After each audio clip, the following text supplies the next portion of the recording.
Kaixo, uginekin jarraituz, ugin frontea eta izpiak zer diren azalduko dugu. Oso garrantzitsua da ulertzea ondo zer den izpia, uginaren propietateak eta ugin elektromagnetikoekin lan egiterakoan, argiaren ariketak egiterakoan eta optika ikasten duguenean izpiak erabiliko ditugulako.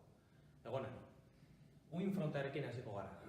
Zer da ugin fronte bat? Ugin fronte bat bada, vibrazio egoera berdina eta ugin higidura berdina harrapatuta dagoen puntuen batuketa. Errepikatuko dugu.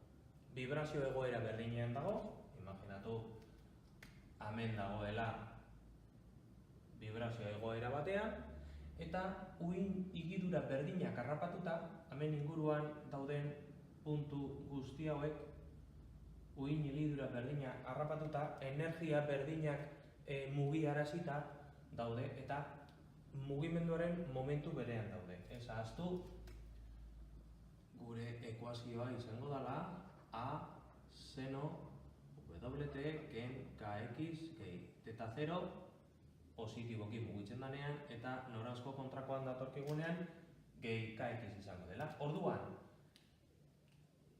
vibrazio egoera berdinean, mugimenduaren puntu berdinean dauden puntu guztien batuketa, baldin eta ugin higidura berdinak perturbatu baditu. Hori da ugin frontea. Dimentsio bakar batean ugin frontea puntu bat izango da, puntu batetik bestera garraiatzen dalako energia, energiaren garraioa mendoa. Ugin frontea bi dimentsiotan izango da lerro bat, honen kasuan soka bat hartzen badozue eta astintzen badozue, ikusiko duzue nola sokak egiten duen mugimendu sinusoidal hori, puntu batetik bestera energia pasa egiten da, orduan ugin higidura sortzen da, eta ugin frontea aurrera doan puntu hori da, eta puntu bakarra da, kasu horretan. Bi dimentsiotan, imaginatu badaukagula plano bat, badaukagula putxu bat, eta putxu edo aintzira, laku, urmael batera botatzen dugunean harri bat zer sortzen da? Sortzen da ugin bat, eta ugin hori zirkularra da, bai? Justo plano batean agertzen zaiguna da lerro bat. Eta ugin hori aurrera doan enean, ugin frontea izango da vibrazio egoera berdinean eta perturbazio berdinak mugiarazita dauden puntuen batuketa. Eta hiru dimentsiotan baldin bada, izango da esfera bat.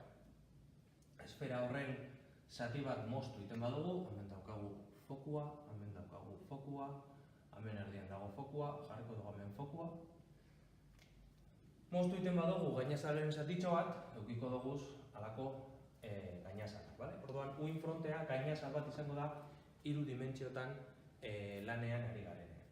Eta orduan zer da izpia? Izpia bada ugin frontearen lerro vektorial zut bat, 50 gradutara dago, gogoratu zut honek zer esan nahi duen, 50 gradutara dagoela, elkartzutak, 50 gradutara dauden lerroak, eta fokuan sortu eta perturbazioaren noranzkoa jarraitzen duen.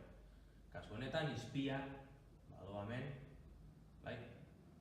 Geuk erabiliko ditugun ariketetan izpiak izango dira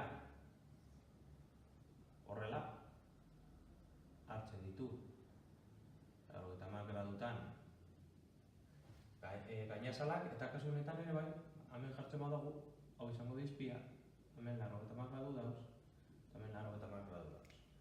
Zer gertatzen da izpi infinitu batzen baditugu? Izpi infinitu batzen baditugu, kasu honetan, edukiko genuke guzti hau izpiz betea, orduan puntu bakoitzean bata bestearen ondoan edukiko genituzke puntu guztiak, ugina berriro egingo genuke, eta hiru dimentsiotan gauza bera. Orduan, izpi bati gertatzen zaiona aztertzen badugu, ugin fronteari gertatzen zaiona aztertzen ari gara, batuketa bat eginda.